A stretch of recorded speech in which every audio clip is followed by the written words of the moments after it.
Hey guys, welcome back to the channel. Today we are going to get started on a really crazy project, so check it out.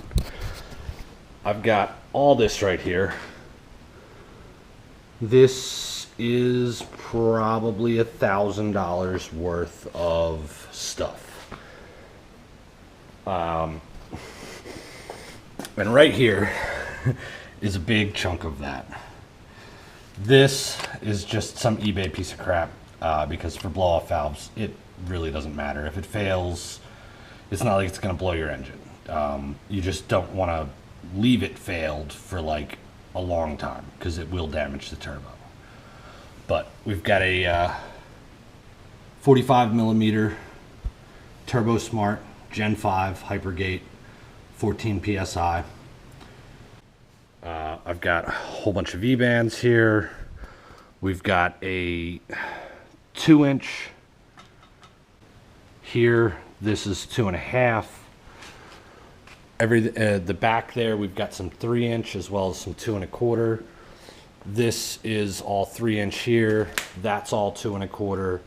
We've got a 3-inch cherry bomb, some black pipe from Home Depot.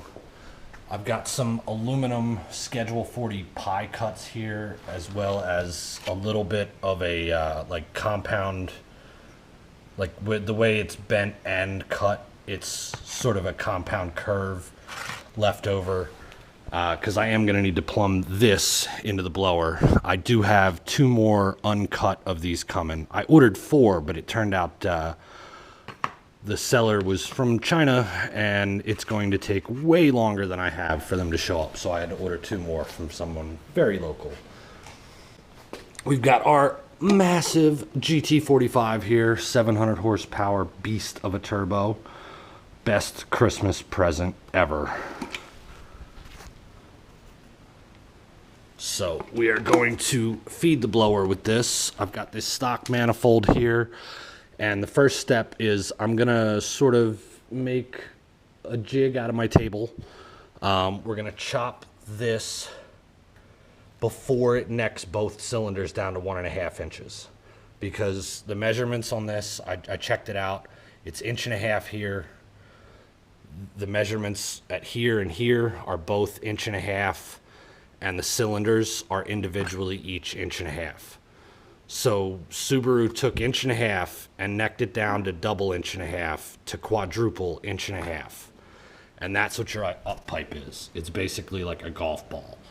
Stock manifold is very restrictive. So what we've got here, these are 2-inch, but in reality it's actually 2.25 here.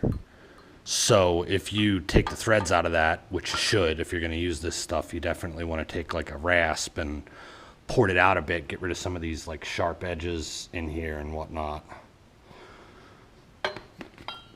But the reason I went with the black metal is because you don't want to weld stainless to this.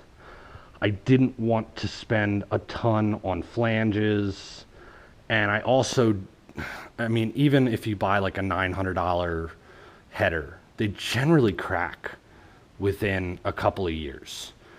So I figured I would just weld black iron to cast iron, because I know that these two can be welded together. And then once this is a malleable, you can then weld that to stainless. So the way we're going to recreate this, I've got this piece here. We're going to chop it here and here. We've got those 90s. We've got this pipe here. And then we've got this. It'll be like this. So that'll go there. But in all honesty, I'm going to need to get the car up in the air before I can really figure it out. But I knew that if I wanted to bring these together and then come out to an up pipe, that I could just put something like this as close to the oil pan as I can get it without being an issue. And then the way this works real good is that instead of just being a straight up T, these come in and they get put together evenly and go into one straight piece, so they'll have equal flow, and then it makes the curve. If it didn't have this, then the one on this side would breathe much better because it could go like that. Whereas this one would have to hit a wall and bounce over. And that's, you know, that's not going to be as good. So I went with this one. Now, I don't want to talk your ear off here too much, but I do want to tell you about the really cool thing I'm going to do with the exhaust. There's going to be two things that are kind of unheard of that I'm going to do on this. Well, really just the one. The one thing that I'm going to do is I've got this valve. We're going to put this on the 3-inch muffler so that we can turn that one off and that the car has to go through the 2 1/4. When this thing sees 2 PSI, it starts to open. When it sees 5 PSI, it's fully open.